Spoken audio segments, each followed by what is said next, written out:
नमस्कार दोस्तों, कैसे हैं आप सभी। आई होप कि बहुत ही अच्छे होंगे और अच्छे से स्टडी कर रहे होंगे। तो आज के इस वीडियो में हम सीखने वाले हैं कि समीकरण को वर्गजुनन विधि से हल कैसे किया जाता है, ठीक ना। तो अगर आप शुरू से अंत तक बने रहते हैं तो आपको वर्गजुनन विधि बनाने पक्का आ जाएगा, ठीक ना। तो चलिए हम लोग बनाते हैं। तो लिख लेंगे हम लोग हल, ठीक ना।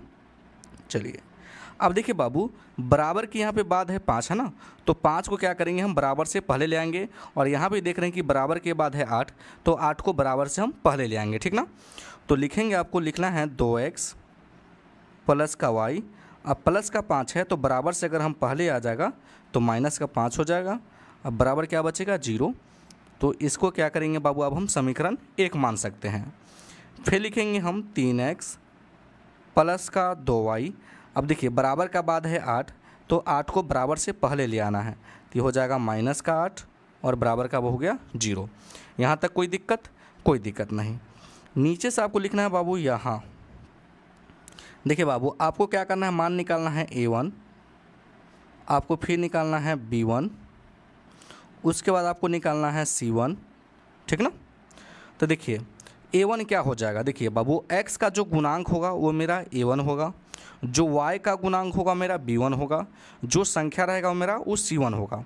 तो देखिए x के गुणा में क्या है 2, तो ये हो जाएगा मेरा a1 2।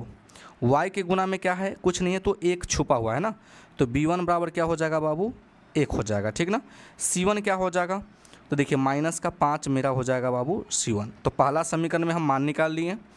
उसके बाद नीचे लिखेंगे हम a2, फिर लिखेंगे हम b2, उसके बाद लिखेंगे बाबू फिर c2।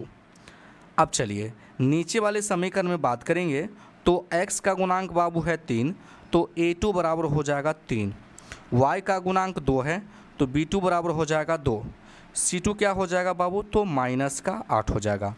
ये आपका जो मान है आगे जरूरी पड़ेगा। कोई दिक्कत यहाँ तक, कोई दिक्कत नहीं। अब लिख लेंगे बाबू वर्गजुनन विधि से।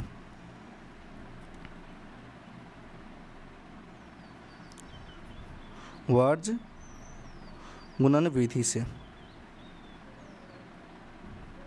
कोई दिक्कत नहीं। तो आपको क्या करना है बाबू, यहाँ पे आपको x लिखना है, बराबर दे देना है, फिर y लिखना है, फिर बराबर दे देना है, फिर 1 लिखना है, इसमें सब में नीचे बट्टे दे देना है। कोई दिक्कत नहीं। अब नीचे क्या लिखेंगे बाबू, BC, ठीक। उसके बाद यहाँ पे लिखेंगे CA, यहाँ पे लिखेंगे AB, माइनस का AB, ठीक ना। अब नीचे क्या करेंगे, देखिए इसका शॉर्ट फार्मूला हो गया बस काका अब, बस काका अब। कोई दिक्कत, आपको यहाँ पे लिख देना है 12, फिर कर देना है 21, ठीक। फिर लिखेंगे यहाँ पे बाबू 12, फिर कर देंगे उल्टा 21, फिर लिखेंगे 12, फिर उल्टा कर देंगे 21। कोई दिक्कत नहीं सर। चलिए फिर लिखेंगे बाबू हम x बटा करेंगे।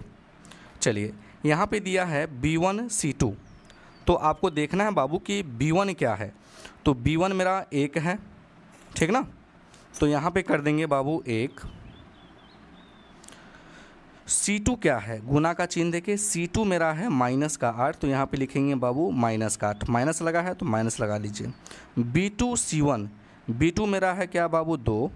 c1 कितना है बाबू, तो c1 माइनस का 5 है, तो यहाँ पे लिख देंगे माइनस का 5, बराबर है तो बराबर, फिर लिखेंगे y, फिर c1 a2, c1 क्या है तो बाबू माइनस का 5 है।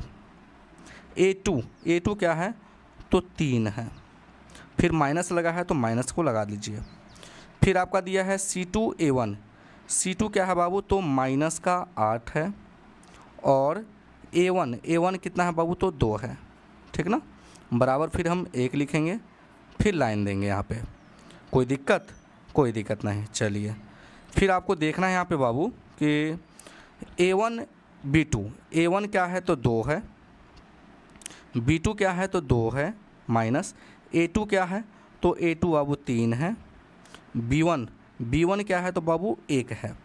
कोई दिक्कत यहाँ तक, कोई दिक्कत नहीं। अब हम हल कर लेंगे, लिखेंगे x -8 का गुना 1 में करेंगे हो जाएगा माइनस का 8, माइनस माइनस क्या हो जाएगा बाबू प्लस, और 5 दूना 10 बराबर, फिर लिखेंगे y, माइनस का गुना 3 में करेंगे ना, -5 का गुना 3 में करेंगे तो माइनस का 15, माइनस माइनस क्या हो जाएगा बाबू प्लस, और 8 दूना 16 बराबर 2 दूनी 4, ये हो जाएगा माइनस का 3। कोई दिक्कत यहाँ तक? कोई दिक्कत नहीं। फिर लिखेंगे x, 10 में से 8 जाएगा तो आ जाएगा 2 बराबर, फिर y बटे 16 में से 15 जाएगा, क्या आ जाएगा बाबू 1, फिर बराबर, फिर 1 बटे 4 में से 3 जाएगा 1। अब इसको क्या करेंगे बाबू, हम अलग अलग पार्ट करके हम हल कर लेंगे। बहुत आसान है बनाना। तो देखिए बाबू, आपको लिखना है एक बार x बटे 2 और बराबर में लेना है 1 बटे 1 ले लेना है, ठीक ना। चलिए 2 पार्ट कर लेंगे। फिर लिखेंगे हम y बटे 1 बराबर कर लेना है फिर 1 बटे 1 के। कोई दिक्कत यहाँ तक? कोई दिक्कत नहीं। अब इसको क्या करेंगे बाबू, हम तिरछी गुना करेंगे। x का गुना 1 में करेंगे और 2 का गुना 1 में करेंगे। तो x का गुना 1 में करेंगे तो नीचे आ जाएगा x, फिर बराबर है तो बराबर, 2 का गुना 1 में करेंगे आ जाएगा 2, तो x का मान निकल के आ गया 2, ठीक ना। फिर लिखेंगे, देखिए y का गुना 1 में करना है और 1 का गुना 1 में करना है, तो y का गुना 1 में करेंगे आ जाएगा y, बराबर है तो बराबर, 1 का गुना 1 में करेंगे आ जाएगा 1, तो y का मान कितना आ गया बाबू, 1 आ गया। तो आपको नीचे से लिख देना है, अतः x बराबर 2 और y बराबर 1 है। तो ये जो आंसर है बाबू राइट आंसर है।